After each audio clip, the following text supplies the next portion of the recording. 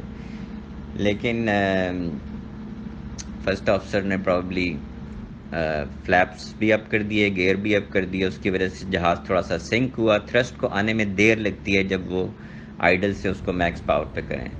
یہاں پہ تقریباً 4000 سے 45 فٹ پہ اس کے لینڈنگ گیئر اپ ہو گئے ہیں اور اس نے جہاز کے انجنز نے رن وے کو ٹچ کیا, پہلے ایک پھر دوسرا پھر دونوں, اور وہ انجنز یہیں پر ڈیمیج ہو گئے ہیں.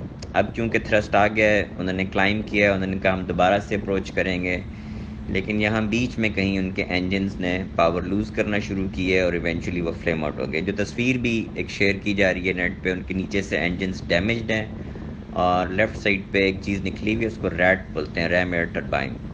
جب جہاز کی دونوں الیکٹرک اے سی بسز فیل ہو جائیں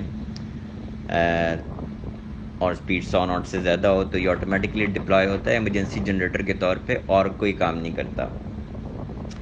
تو وہ نظر آ رہا ہے کیونکہ انجنز فلیم آؤٹ ہو چکے ہیں. لینڈنگ گیئر اپ ہیں کیونکہ انہوں نے ٹیک آف دوبارہ سے گو راؤنڈ کے بعد اپ کیے تھے. تو اب وہ انہوں نے کہا ہے کہ ہم 3000 پہ نہیں بلکہ 2000 مینٹین کرنے کی کوشش کریں گے, جو نہیں کر سکے. وہ 1800 پہ کوشش کی انہوں نے. اب فرسٹ آفیسر کی پینک سی کال ایک آئی ہے, جی کہہ کے اس نے ATC کا ہے جلدی سے, اور اس نے کہا ہے کہ ہم we have lost both engines. کیونکہ کنٹرولر ان کو دیکھ چکا تھا کہ ان رن وے پہ انہوں نے لینڈنگ گیئر نہیں بلکہ دور سے دیکھنے میں بیلی لینڈ کیا تھا, تو اس نے پھر کہا ہے confirm you will belly land اور confirm you will do the belly landing.